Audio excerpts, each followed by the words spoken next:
खबरों में आगे बात करते हैं पटना की, जहां पर पटना के चंदन मिश्रा हत्याकांड में मुठभेड़ और आरा और पुलिस के आरोपियों के साथ में मुठभेड़ हुई है, जहां पर मुठभेड़ में 2 आरोपियों को गोली लगी है। गिरफ्तारी के लिए छापा मारने पहुंची थी पुलिस। आरोपी बलवंत कुमार रवि रंजन को यहां पर गोली लगी है। घायल दोनों आरोपियों को पुलिस ने यहां से गिरफ्तार किया है। घायल आरोपियों को अस्पताल में भर्ती कराया गया है। चंदन मिश्रा हत्याकांड में 3 और गिरफ्तारी हुई है। तो सख्त की बड़ी खबर आपको बता रहे, क्योंकि जिस तरीके से 5 आरोपी पहुंचे थे अस्पताल और वहां पर हत्या करके वापस निकल गए थे, ऐसे में उसके बाद लगातार पुलिस की तरफ से एक के बाद एक बड़ी कार्रवाई की जा रही है। कुल मिलाकर अगर बात करें तो अब 3 और आरोपी गिरफ्तार हो चुके हैं चंदन मिश्रा हत्याकांड मामले में। पटना के चंदन मिश्रा हत्याकांड में मुठभेड़ हुई है पुलिस की। आरा में पुलिस और बदमाशों के बीच में यह मुठभेड़ हुई है, जहां पर मुठभेड़ में 2 आरोपियों के पैर में गोली लगी है। आपको बता दें कि गिरफ्तारी के लिए छापा मारने पुलिस पहुंची थी और ऐसे में देखिए आरोपी बलवंत कुमार रवि रंजन को गोली लगी है। तो सख्त की बड़ी खबर, जहां पर घायल दोनों आरोपियों को पुलिस ने फिलहाल गिरफ्तार किया है और घायल आरोपियों को अस्पताल में भी भर्ती करा दिया है। तो ऐसे में 2 तस्वीरें हम आपको दिखा रहे हैं, जहां पर ये पहली तस्वीर जिसमें अस्पताल में घुसकर कत्ल किया गया था चंदन का, और दूसरी तस्वीर आरा से हम आपको दिखा रहे हैं, जहां पर आरोपी के साथ में मुठभेड़ हुई और ऐसे में आरोपी घायल हुए हैं और घायलों को अस्पताल में भर्ती कराया गया। लेकिन आपको बता दें कि लगातार पुलिस की तरफ से इस पूरे मामले को लेकर कार्रवाई की जा रही है। अब तक की अगर बात करें तो 2 घायल बदमाश इसमें हुए, यानी कि कुल मिलाकर 3 की गिरफ्तारी इस दौरान हुई है। ऐसे में पटना मर्डर केस में बड़ा खुलासा हुआ है।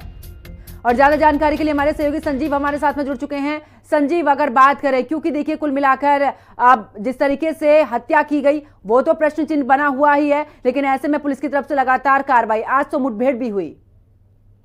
बिल्कुल, देखिए चंदन मिश्रा हत्याकांड में पुलिस ने 3 अपराधियों को गिरफ्तार किया है और पुलिस मुठभेड़ के दौरान इसमें से 2 अपराधियों को गोली लग गई है, जिन्हें अस्पताल में भर्ती कराया गया है। वहीं एक अन्य को गिरफ्तार किया गया है। इस पूरे मामले में कह सकते हैं कि चंदन मिश्रा हत्याकांड के बाद पुलिस पूरी तरह से एक्टिव मोड में है और अब कोई कोताही और कोई कह सकते हैं कि रिलीफ नहीं देना चाहती है।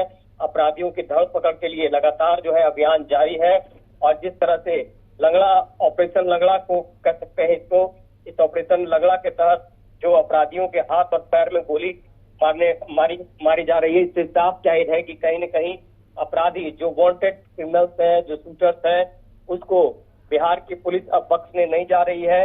और सरकार की तरफ से भी जिस तरह से मुख्यमंत्री हो या डिप्टी सीएम ने साफ कहा है कि कोई भी अपराधी जो गैंगस्टर है, कई अपराध में शामिल है, उनकी धरपकड़ जरूरी है।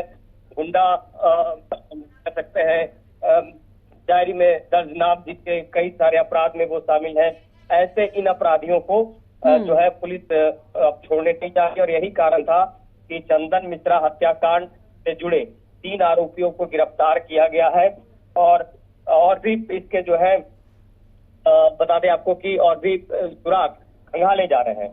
तो ये पूरा मामला कह सकते हैं कि इन अपराधियों की कहां तक कह सकते हैं कि इनका लिंक था, कैसे था, किस तरह से अपराध को अंजाम देते थे।